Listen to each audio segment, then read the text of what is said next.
আসসালামু আলাইকুম ওয়া রাহমাতুল্লাহি ওয়া বারাকাতুহু। ইন্নাল হামদুলিল্লাহ। আমি ডাক্তার বিলাল হোসেন, ডক্টর সোহেল হোসেনের পক্ষ থেকে আপনাদের সকলকে স্বাগতম। আশা করি আল্লাহর রহমতে আপনারা অনেক ভালো আছেন। খুবই গুরুত্বপূর্ণ একটি টিপস নিয়ে আপনাদের সামনে হাজির হয়েছি, যে যারা যৌনহীনতা থেকে মুক্তি জীবনও পাবেন না, আর যারা ধীরে ধীরে পাবেন, এই দুইটি টপিকস নিয়ে আজকে কথা বলবো ইনশাআল্লাহ। মূল আলোচনা যাওয়ার আগে আপনাদের কাছে রিকোয়েস্ট, আপনারা সাবস্ক্রাইব করবেন, শেয়ার করবেন, ভালো লাগলে কমেন্ট করবেন, লাইক দিবেন। যে কোনো বিষয়ের জন্য আপনারা কমেন্ট করতে পারেন।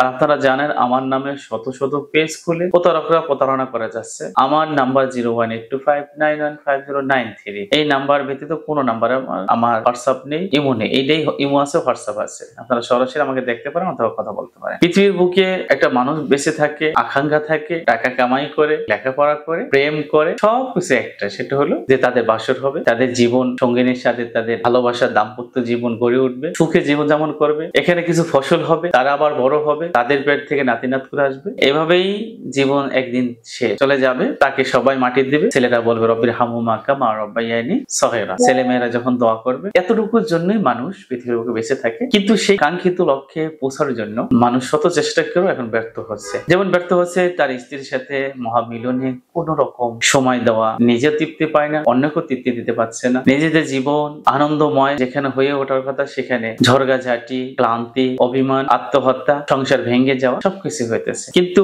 এর কারণ কি? আমরা অনেকেই মনে করি শুধু মাস্টারবেশন আজকে না, বহুত আগে থেকে মাস্টারবেশন ছিল। মানুষ গোপনে অনেক কাজ করত, তারপর তাদের যৌবন হারিয়ে যেত না। কিন্তু বর্তমানে কেন যাচ্ছে? এর কারণ হলো যে আপনি অতিরিক্ত ওষুধ সেবন করে ফেলছেন। আপনি ওয়ান টাইম সেবন করেছেন, ভায়াগ্রা সেবন করেছেন, হাজার হাজার রোগী হয়, ডাক্তারের কাছে গিয়েছেন, প্রতি মাসে 30-40 হাজার টাকা দিয়েছেন, রিপোর্টের জন্য 30-40 হাজার টাকা দিয়েছেন, 3 মাস 4 মাস খেয়েছেন। খাওয়ার পরে আপনার হাতের গিরা, পায়ের গিরা, সমস্ত জয়েন্ট গুলি ব্যথা হয়ে গেছে, চোখে এখন ঝাপসা দেখতেছেন, এবং পরে হোমিওপ্যাথি কাছে আসছেন, এসে আপনি তাৎক্ষণিক চিকিৎসা চাচ্ছেন, তাৎক্ষণিক চিকিৎসা সুফল পাতে চাচ্ছেন। যে আমরা ওখানে তো রেজাল্ট পেয়েছিলাম, কিন্তু এখানে তো আপনার 1 সপ্তাহ হয়ে গেলে রেজাল্ট পাচ্ছি না। আপনি হোমিওপ্যাথিতে যদি এই চিকিৎসা চান, কখনোই আপনাকে সাফল্য তো দূরের কথা, আপনাকে কিছুই দিতে পারবে না। হোমিওপ্যাথি এমন একটি ট্রিটমেন্ট, যেখানে আপনি ভাঙ্গা ঘরকে তুলতে যেমন সময় লাগে, ঠিক তেমনি ভাবে আপনার যৌবনকে ফ্রি আনতে তেমনি সময় লাগবে। একটা নতুন ঘর বানানো সহজ, কিন্তু ভাঙ্গা ঘর, ভাঙ্গা বাড়ি অথবা আপনার ফ্ল্যাট, বিল্ডিং, এগুলি তৈরি করতে আরো অনেক সময় লেগে যায়। এই কারণেই সময় লাগবে। আপনি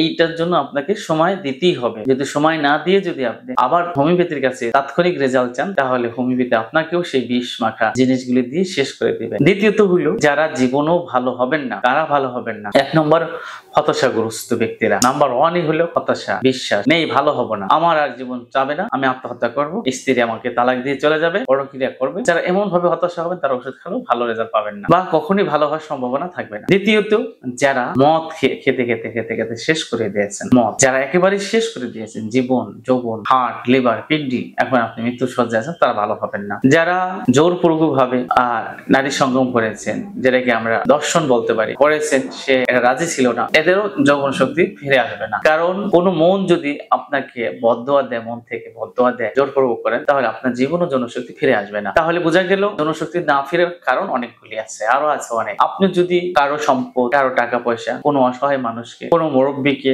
কোনো শিশুকে যদি আপনি অপমান করেন, অপদস্থ করেন, সব সময় যদি আপনি মানুষকে ঠকানোর চিন্তা, মানুষকে গীবত করার চিন্তা, শেখায়ত করার চিন্তা, হিংসা করার চিন্তা যদি থাকে, তাহলে আপনার যৌবনও ফিরে আসবে না। শুধু আপনার যৌবন না, আপনার জীবন ও কাঙ্ক্ষিত লক্ষ্যে পৌঁছানোর জন্য যে আপনার আশা আকাঙ্ক্ষা আছে, সেটাও আপনি পারবেন না। আল্লাহ তাআলা বলেন, ওয়াইলুল লিকুল্লি হুমাযাতিল লুমাযা। যারা পিছনে, সামনে, পশ্চাতে মানুষের গীবত করে, শেখায়ত করে, মানুষকে ঠকায়, মানুষের সাথে অপমান করে, মানুষকে অপমান করে, মানুষকে বেইজ্জতি করে, আমি আল্লাহর পক্ষ থেকে তাদের জন্য লানত। বলেন তো, এই ব্যক্তি কোনোদিন সুস্থ থাকবে না, কোনো দিক দিয়ে থাকবে না। তাহলে বোঝা গেল এই দুই ব্যক্তির ভিতরে সর্বশেষ ব্যক্তি, দ্বিতীয় ব্যক্তি, যে তিনি সবচেয়ে জঘন্য অপরাধী, জঘন্য, এই ব্যক্তি ভালো হওয়ার সম্ভাবনা নেই। যদি ভালো হতে চান, তাহলে কি করতে হবে?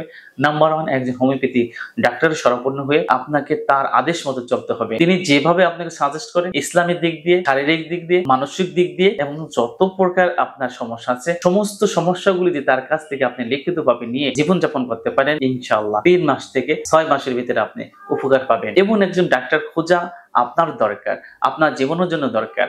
আর আপনি যদি মনে করেন এক ডোজ খেয়ে প্রতারক ভাবেন, চিন্তা করেন, তাহলে আপনার মতন ভাই রোগী কেউই কখনো ভালো হবে না। তাই আসুন, একটি ভালো চিকিৎসা নিই, ভালো মানের ডাক্তারের শরণাপন্ন হই, এবং আপনার জীবনটাকে ধন্য করুন। এই প্রত্যাশা রেখে আজকে বিদায় নিচ্ছি। ভিডিও মাত্র ফিরে আসসালামু আলাইকুম ওয়া রাহমাতুল্লাহি ওয়া বারাকাতুহু।